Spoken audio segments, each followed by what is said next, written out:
नमस्कार, मैं आर के ललित संस्कृत संभाषण में आप सबका हार्दिक स्वागत करता हूं। ललित संस्कृत संभाषण के क्रम में यह सप्तमी विभक्ति का प्रथम भाग है। वीडियो को शुरू करने से पहले हम आपसे प्रार्थना करना चाहेंगे कि वीडियो को यथासंभव शेयर कर संस्कृत भाषा के प्रचार प्रसार में आप भी अपना योगदान अवश्य दें और इस कार्य के लिए कर्तव्यबद्ध आर के ललित को प्रोत्साहित करें। विभक्ति को आरंभ करने से पहले रूप रचना की दृष्टि से शब्दों के प्रकार को देखते हैं।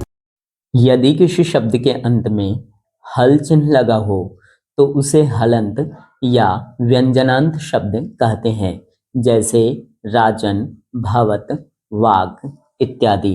राजन के अंत में न हलंत है, इसलिए इसे नकारांत शब्द। भवत के अंत में त हलंत है, इसलिए इसे तकारांत शब्द। और वाक के अंत में क हलंत है, इसलिए इसे ककारांत शब्द कहेंगे। आशा है आप हलंत या व्यंजनांत शब्दों को अच्छी तरह समझ गए होंगे। यदि किसी शब्द के अंत में हल चिन्ह नहीं लगा हो तो उसे अजंत या स्वरांत शब्द कहते हैं, जैसे बालक, लता, मुनि इत्यादि।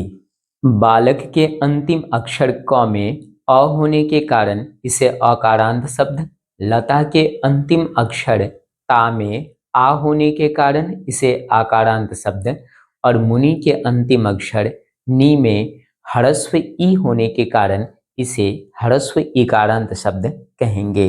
इसी प्रकार आप दीर्घ इकारांत, ह्रस्व उकारांत, दीर्घ उकारांत और ऋकारांत इत्यादि शब्दों को समझ सकते हैं। आइए अब हिंदी के सप्तमी विभक्ति में और पर का संस्कृत अनुवाद प्रारंभ करते हैं।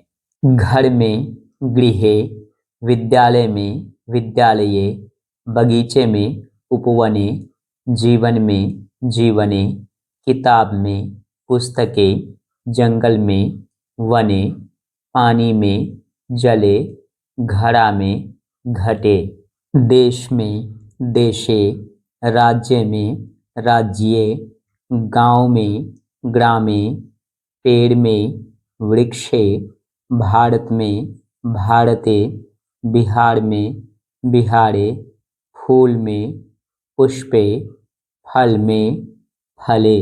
आशा है इन उदाहरणों को देखकर आप समझ गए होंगे कि यदि अकारांत एक वचन संज्ञा के बाद में का प्रयोग हो तो संस्कृत शब्द के अंत में एकार का प्रयोग किया जाता है, जैसे घर में, गृहे, विद्यालय में, विद्यालये, बगीचे में, उपवने इत्यादि। आइए नियमों को स्पष्ट करने के लिए कुछ और उदाहरण देखते हैं। फल, फलम, फल में फले, फूल, पुष्पम, फूल में पुष्पे, लड़का, बालकः, लड़के में बालके, छात्र, छात्रः, छात्र में छात्रे। आइए अब कुछ वाक्यों के अनुवाद का अभ्यास करते हैं। जीवन में क्या है? जीवने किम अस्ति? किताब में क्या है? पुस्तके किम अस्ति? पेड़ पर कौन है? वृक्षे कः अस्ति? घर में कौन है? गृहे कः अस्ति? तुम्हारे हाथ में क्या है? तव हस्ते किम अस्ति? बिहार में क्या है? बिहारे किम अस्ति? पैर में क्या है? पादे किम अस्ति? पैर में घाव है, पादे व्रणः अस्ति।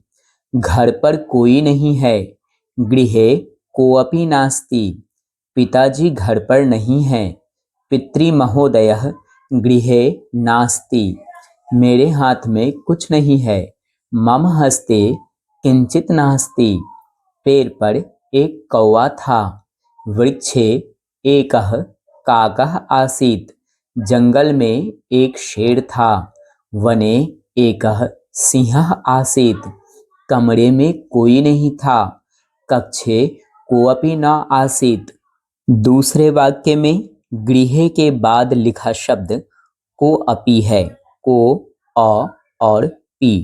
को और पी के बीच में लिखा हुआ एस की तरह जो संकेत है उसे लुप्ताकार या अर्ध अ कहा जाता है और उच्चारण अ ही रहेगा, कोअपि। न और अस्ति शब्द को मिलाकर नास्ति शब्द बनाया गया है। अगर आप चाहें तो नास्ति के बदले न अस्ति अलग अलग भी लिख सकते हैं। था और थी दोनों शब्दों के लिए संस्कृत में आसीत का प्रयोग किया जाता है। आज के लिए इतना ही। आप अपनी समस्याओं को कमेंट में जरूर लिखें। शेष अगले भाग में सीखेंगे। तब तक के लिए आर के ललित को दीजिए अनुमति। नमस्कार।